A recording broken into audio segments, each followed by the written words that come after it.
అక్కడ నిజంగానే ఒక కోయ వాళ్ళ గుడిసె ఉంది. అందులో కోయ దంపతులున్నారు. తన ఊహ నిజమైనందుకు రంగడు చాలా గర్వపడి, ఇప్పుడే తిరిగి ఇచ్చేస్తాను, ఒక గుణపం ఇయ్యండి అని కోయ దంపతులను అడిగాడు. వాళ్లకు గుణపం అంటే ఏమిటో తెలియదు. అసలు నువ్వు ఎవరివి, ఇక్కడికి ఎందుకు వచ్చావు అని వాళ్ళు రంగన్ని అడిగారు. నేను చాలా తెలివిగలవాణ్ణి, త్వరగా నాకు గుణపం ఇచ్చేయండి అన్నాడు రంగడు.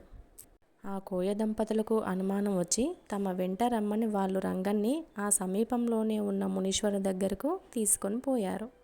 మునీశ్వరుడు రంగని సంగతంతా గ్రహించి, నువ్వు వట్టి అమాయకుడవు నాయనా, నీకు ఒక వరం ఇస్తాను, కోరుకో అంటాడు. దానికి రంగడు, నాకు వరం అక్కర్లేదు, గుణపం కావాలి అన్నాడు. గుణపం కూడా ఇస్తానంటూ మునీశ్వరుడు వాడికి ఒక గుణపం ఇచ్చి వాడు కోరుకున్నది జరిగేటట్టు వరం కూడా ఇస్తాడు. రంగడు విజయగర్వంతో చెట్టు దగ్గరకు తిరిగి వచ్చి చెట్టు మొదట్లో తవ్వి ఒక సీసా పైకి తీస్తాడు. చెట్టు మీద ఉన్న భూతం రంగడు చేసిన పనికి సంతోషించి ఆ సీసాను పగలగొట్టమంటది. ఇంత కష్టపడి సీసా తీసింది పగలగొట్టడానికా, నేనేం తెలివి తక్కువవాడిని అనుకుంటున్నావా అన్నాడు రంగడు. దానికి ఆ దయ్యం, అందులో బంగారం ఉంది, సగం నీకిస్తాను అన్నది.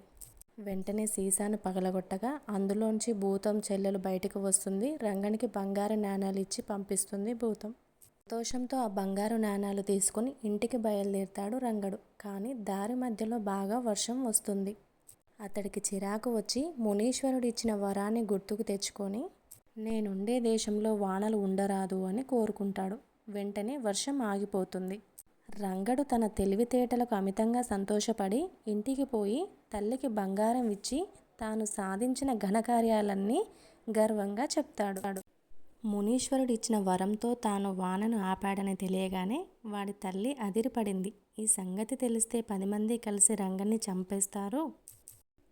భయపడి, అయినా వాడు వెర్రిబావులవాడు కనుక వాడు చెప్పింది నిజం కాకపోవచ్చని ఆమె అనుకుంటది.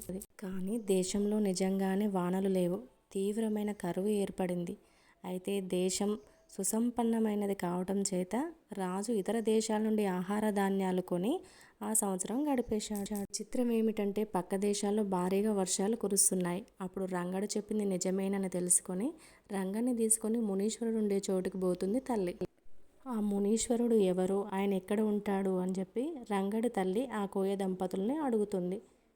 మిగిలిన కథ థర్డ్ పార్ట్లో చెప్పుకుందాం. వీడియో నచ్చితే లైక్ చేయండి, షేర్ చేయండి, కామెంట్ చేయండి, సబ్స్క్రైబ్ చేయండి. ఓకే అండి, థ్యాంక్ యూ.